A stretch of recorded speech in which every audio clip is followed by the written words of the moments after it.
గురువారం ఉదయం రాజమహేంద్రవరం స్థానిక దానవాయిపేట గాంధీ పార్క్ సమీపంలో మాజీ ప్రధాని స్వర్గీయ రాజీవ్ గాంధీ వర్ధంతి కార్యక్రమాన్ని జిల్లా ఆర్గనైజింగ్ జనరల్ సెక్రటరీ పట్నాల శ్రీనివాస్ ఆధ్వర్యంలో ఘనంగా నిర్వహించారు. ఈ కార్యక్రమంలో జిల్లా అధ్యక్షులు బోండా వెంకట్ మాట్లాడుతూ రాజీవ్ గాంధీ చేసిన సేవలను కొనియాడుతూ ప్రసంగించారు. పట్నాల శ్రీనివాస్ మాట్లాడుతూ భారతదేశ యువతకు నిజమైన స్ఫూర్తిదాత స్వర్గీయ రాజీవ్ గాంధీ విప్లవాత్మకమైన నిర్ణయాలు తీసుకుంటూ దేశంలో కంప్యూటర్ రంగాన్ని విస్తరింపజేశారు. విద్యార్థులకు వివిధ రంగాల్లో నైపుణ్యమైన విద్యను అందజేశారు. విద్యార్థుల భవితకు భావితరాలు చెప్పుకునే విధంగా ఆయన సుపరిపాలన చేశారు.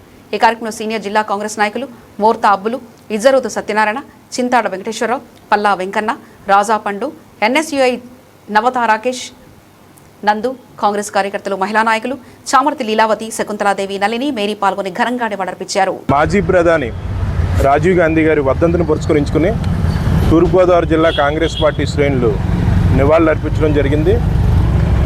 ఇవాళ భారతదేశం అంతా కూడా ఐక్యతతో మెలగాలని చెప్పి ఆ రోజు గాంధీ దగ్గర నుంచి మొదలుకొని ఇవాళ రాహుల్ గాంధీ వరకు అనేక గాంధీ కుటుంబంలో అనేక మంది ప్రాణత్యాగాలు చేసి భారతదేశాన్ని అభివృద్ధి వైపు నడిపించే ప్రక్రియలో వాళ్ళ ప్రాణాలను కూడా అర్పించి నూతన వరవళ్ళు తీసుకొచ్చి టెక్నాలజీ రంగంలో కానీ అలాగే మౌలిక సదుపాయాల్లో కానీ భారతదేశాన్ని ముందుకు తీసుకెళ్ళడానికి ఆనాటి ప్రధానులు చేసిన కృషిని ఎవరు మర్చిపోరు.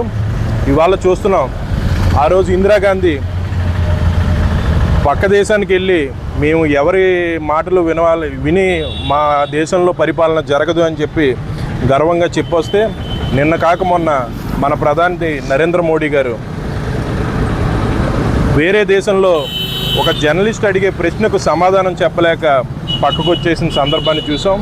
ప్రజలు అందరూ గమనిస్తున్నారు ఆనాటి ప్రధానుల పరిపాలన, వారి ప్రాణత్యాగాలు ఏ రకంగా ఉన్నాయి. ఇవాళ ప్రధానమంత్రి కనీసం పత్రికా మిత్రులకు సమావేశం చెప్పడానికి కూడా భయపడే స్థితిలో భారతదేశాన్ని తీసుకొచ్చారని ప్రజలందరూ గమనిస్తున్నారు. ఖచ్చితంగా రాజీవ్ గాంధీ గారు కోరుకున్న అభివృద్ధిని భారతదేశంలో రాహుల్ గాంధీ గారి సారథ్యంలో కాంగ్రెస్ పార్టీ ముందుకు తీసుకెళ్తుందని చెప్పి ఈ సందర్భంగా తెలియజేస్తుంది. స్వర్గీయ మన ప్రీతమ నాయకుడు రాజీవ్ గాంధీ వర్ధంతి సందర్భంగా దానవాయిపేట గాంధీ పార్క్ దగ్గర ఆయన ఘనంగా కాంగ్రెస్ జిల్లా పార్టీ ఆధ్వర్యంలో ఘనంగా నివాళులర్పించడం జరిగింది. కాంగ్రెస్ నాయకులు, సీనియర్ నాయకులు, అధ్యక్షులు బోండా వెంకట్ మొత్తం అందరి ఆధ్వర్యంలో కూడా ఈ కార్యక్రమం జరిగింది.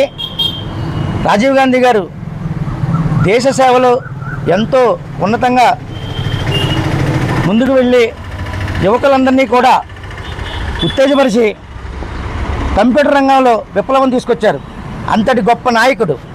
అదేవిధంగా కాంగ్రెస్ పాలనలో ప్రతి మనిషి కూడా చక్కగా జీవన విధానం సాగించారు. ఈ రోజున ఎవరు పాలన సాగించినా ప్రజల యొక్క మన్నలను సరిగ్గా పొందలేకపోతున్నారు. ఎందుకంటే ప్రజల యొక్క ఆర్థిక ఇబ్బందులు, ప్రజల యొక్క విధి విధానాలు ఎవరికీ అక్కర్లేదు. మేము ఎంత సాధించాం ప్రపంచంలో ఇంత సాధించాలనుకున్నారు తప్ప దేశంలో ప్రతి మనిషికి బడుగు బలహీన వర్గాలకు ఏం కావాలో కూడా తెలియని పరిస్థితిలో ఉంది. ఉచితంగా ఉచిత వైద్యం, ఉచిత విద్య ఇలాంటి ప్రధానంగా జరిగితే చాలా బాగుంటుంది. కాబట్టి ప్రతి వారు కూడా ఇంతవరకు పాలనలో అందరూ పాలించారు. కానీ కొన్ని సంవత్సరాలు మీరు బీజేపీకి వేశారు, తెలుగుదేశానికి వేశారు, ఎవరికైనా వేశారు. కాంగ్రెస్ పార్టీకి కూడా కొన్నిసారి మీరు అవకాశం ఇచ్చి మీరు కాంగ్రెస్ పార్టీ ఆధ్వర్యంలో ఎలా జరుగుతుందో ఒకసారి మీరు పరిశీలిస్తారని ప్రజలందరినీ కోరుకుంటూ ఆయన ఘనంగా నివాళులర్పించుకుంటున్నాం. పట్నా శ్రీనివాస్, జిల్లా ప్రధాన కార్యదర్శి.